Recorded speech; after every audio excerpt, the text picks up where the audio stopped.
Hello everybody, Blade from the Hidden Blade channel, and I'm not excited about Legend of Zelda Tears of the Kingdom. Now I know that sounds like treason to the Nintendo gods, but I don't think that I'm the only one who isn't excited. Now, if you asked me about a year or two ago, I'd still be super hyped, but now I don't think that I'm excited as much as I would have been whether the game released earlier or not. But let me get a little bit of reasoning first. So first off, the delays. Because of Redacted, Tears of the Kingdom didn't get anywhere, and every Nintendo Direct we just got, unfortunately, we need to delay The Legend of Zelda Breath of the Wild 2. And that kind of slowed down the hype a little bit. What they should have done was surprisingly nothing.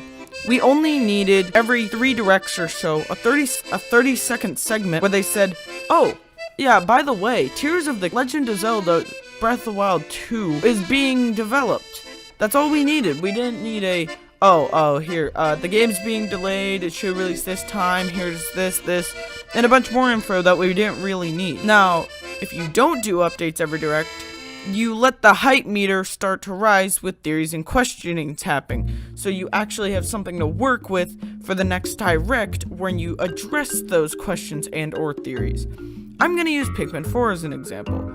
So, when people started asking about Pikmin 4, right after Pikmin 3, did Nintendo give a 2-minute long segment about it being worked on or delayed? We knew it was being worked on because Miyamoto every interview would tell us it was being worked on, but does that mean Nintendo has to go and waste about a minute each direct? Oh yeah, and Pikmin 4 is being worked on, so here's a trailer with a tiny bit of info. Speaking of which, the tiny little bit of info, we don't know anything about this game. We've gotten 3 trailers at this point.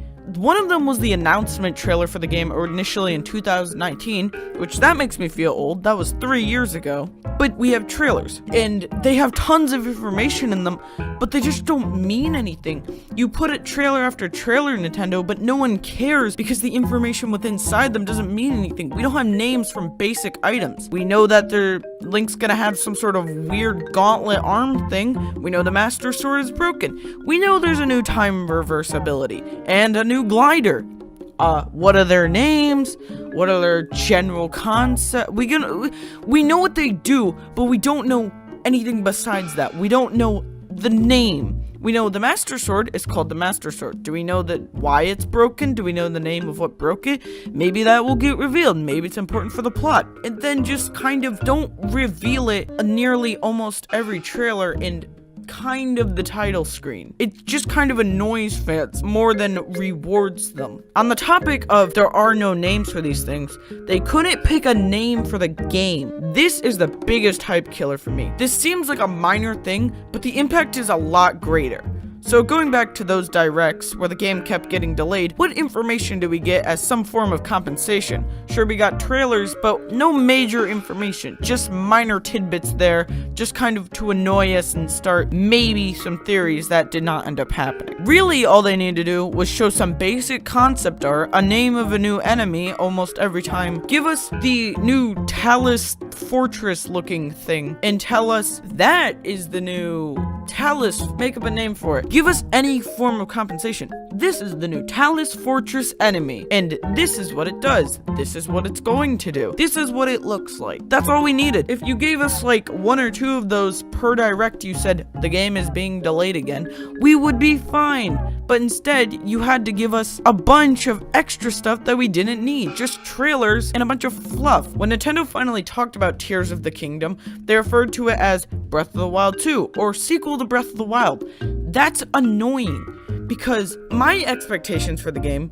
were not, oh, this is a brand new Zelda title based off of the general concept of Breath of the Wild 2. My thought process was, oh, it's called Breath of the Wild 2, so it's the same setting, the same characters, the same general concept, with some new story elements and minor changes to the map. Apparently what we're getting is a bunch of new floating islands, with a bunch of new abilities and new concept. When you give us the name, Tears of the Kingdom, I start to get more interested. It sounds like a darker, more serious game like Twilight Princess. But it's really annoying that instead of that, Nintendo just thought, hey guys, you want the same same thing again and again and again and again with minor trailers and some form of updates. I think that I made my point at this point, but I do think that Nintendo really needs to take this into consideration for further games. I know naming doesn't seem like a big deal, but that is what the game will be referred to as the rest of its life. So I think it has a much more greater impact than Nintendo thought. But overall, I'm still probably gonna pre-order Tears of the Kingdom because I am a Nintendo fan. So remember, like, comment, and subscribe.